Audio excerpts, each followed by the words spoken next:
Ladies and gentlemen, please take your seats.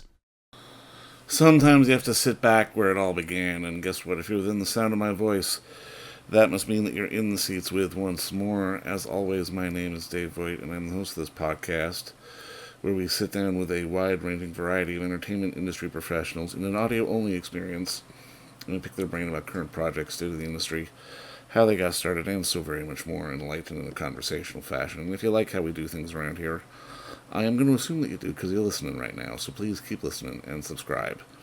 Hit the subscribe button, give us your 5-star rating in your podcast provider of choice. We're available pretty much everywhere, places like Apple, Amazon, Spotify, Google, and plus we archive every single one of our episodes over at our In the Seats YouTube channel, so if you can give us a like and subscribe there as well, we'd really appreciate it. Also, don't hesitate to check us out on social media. We're on the Facebook, the Twitter, the Instagram, Letterboxd, the TikTok, and all sorts of other places. Blue Sky, Threads, I lose track, but we're in the seats for all sorts of fun updates.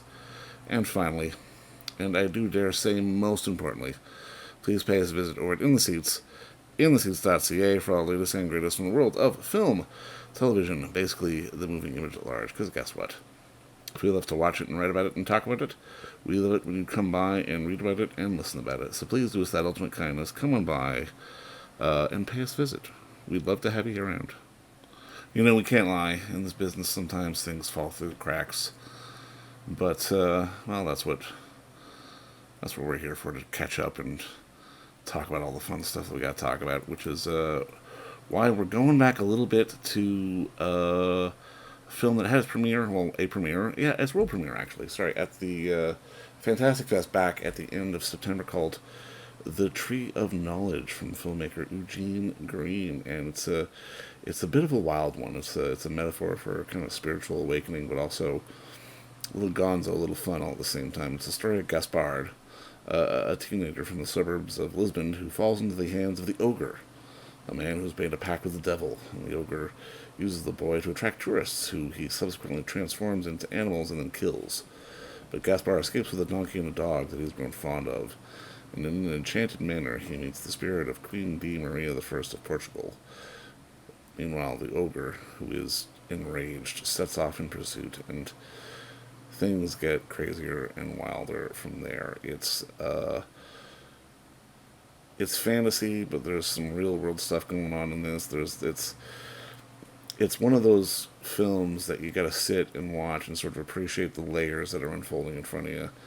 And I mean, that's the kind of filmmaker that Eugène Green is. And we had the pleasure of sitting down and talking with him just about the origins of this film, and so very much more. But like I said, it is the Tree of Knowledge. It is doing its festival run now. I'm pretty much sure. I'm sure it's probably hitting a few spots. So if you see it, go check it out. But first, enjoy our talk with Eugène Green, because between you and me, it's a darn good one.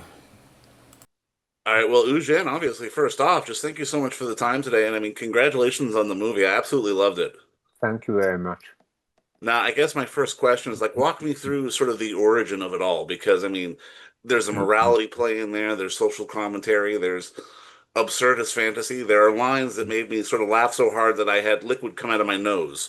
It's really one of those movies that crosses so many different kind of spectrums. What was sort of the impetus of it for you? But I found the idea in 2017 when I was in Lisbon for the shoot of a short film called How Fernando Pessoa How Fernando Pessoa Saved Portugal. It's when I pronounce the name in Portuguese, the English goes off with it. So I was there. It was in 2017, and one evening I found myself alone, and I was in the garden, which I like very much, which you see in the film. It's the garden where Gaspard sees the Tagus River for the first time, and where he's kidnapped when he's sleeping. And the idea just came to me. That's the ideas for my films or my novels always come like that in a sort of flash. And I had the idea of an adolescent who runs away from home and who is kidnapped by an ogre who has the power of changing tourists, or from people, but they're tourists, into animals. and then the rest of it came as I was writing. There are some obviously very current but very sort of deadpan lines in this film, like, pardon his rudeness, he's a Republican. It's like, oh, it's okay, he's a dog, it's fine. And I mean, it's one of those things where we get sort of wrapped up in the fantasy, but are still sort of very cognizant of, I guess, the commentary that this film has. Like, how for you was it to sort of blend the lines of uh, doing something that's very real world, but also very absurdist at the same time? But it comes to me naturally that way. Because I live, I suppose, only half in the real what is called the real world. It's not. It's for me the real world has a visible aspect and an invisible aspect, and I live in half in the invisible aspect. So when I write, the two come together. No, I mean, I don't want to mispronounce his name, but I mean, our young Gaspard was fantastic. Talk to me a little bit about casting and finding sort of the right guy, because I mean, he had to be sort of likable, but still have a kind of that deer in the headlights look at the same time. It was not. It was not easy actually. All the other actors are actors whom I know. I've seen them in cinema, and two of them I had already worked with in other films. But the boy for Gaspard, that was what we did. Since I was in Paris and the actors were necessarily in Portugal, in the first period, we didn't have a caster, so the two assistants, the first and second assistant, did looking for young actors, and they filmed them. Not acting, just they had them talk. They asked them certain questions, and I saw the videos, and I made a first selection. But when I saw Rui Pedro Silva, the young actor who has the part, I almost was sure that would be him. But I met several actors. I had them work, read scenes, and then I narrowed it down to three. And then afterwards, I was sure that would be him, and I really don't regret my choice. Fantastic. Eugene, I mean, this movie really stood out for me because I bought into his journey because it never got overly fanciful, if that makes any kind of sense. If his world had been changing and sort of in meeting the princess and this sort of being, it would have, if it had transformed, if it had visually transformed, it would have felt like a different movie. How I important understand. is it for you to sort of maintain, I guess, a real world look for the film? But because for me, it's very important in cinema. Uh, I always film real things, so the people, the actors are people, and the people are real. It's in a real palace just outside of Lisbon. It's the palace and the housing estate. It's the same reality, and so I film them in the same way. But the palace is a sort of ghost palace. It has appeared for Gaspard, and then when he leaves it, the palace disappears. But I film it with the same sense of reality, and so that's part of my general idea of what cinema is. That is that you film real things, but you show the invisible part of the real things. And so whether it's what would be called reality or what would be called fantasy, it's shown in the same way, it's filmed in the same way, and the things that you film have the same reality.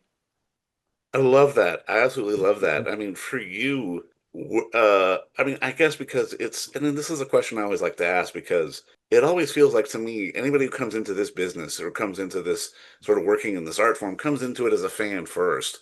Like, was there something you saw as a young man where you saw these kind of ideas being applied that made you want to sort of, that drew you into that kind of storytelling? Yeah, well, I was even as a child, I liked to read fairy tales and myths and things like that because I found in them something, a reality which I deviner. I get.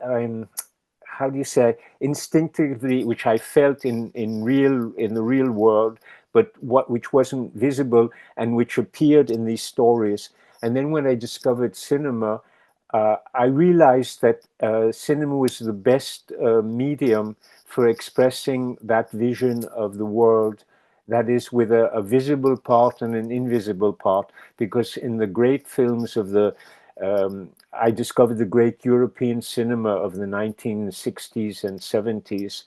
And in that cinema, there's always this feeling of something more than what you see on the surface, which becomes apparent through the cinema.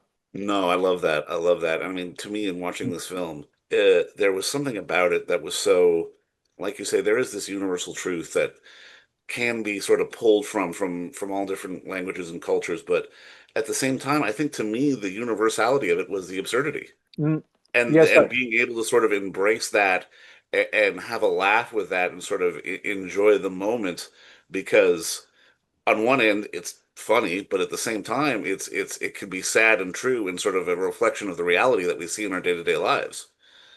that's what I agree with you. I agree with you completely.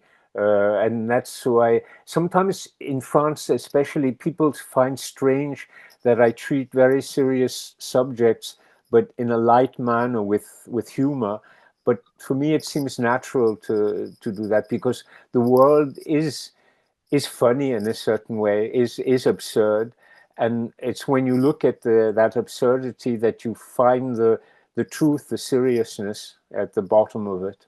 Well, amen to that, man. But I mean, Eugene, obviously, just keep up the good work and keep telling, these interesting stories, but in a very absurdist and silly way, because I mean, to me, that's right up my alley. But congrats on the film, congrats on being at the festival, and just thank you so much for the time today. I appreciate it.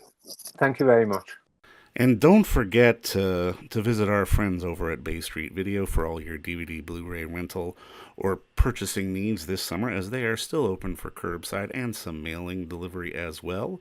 Over at 1172 Bay Street, Toronto, Ontario, Canada, you can give them a call at 416-964-9088. That's 416-964-9088.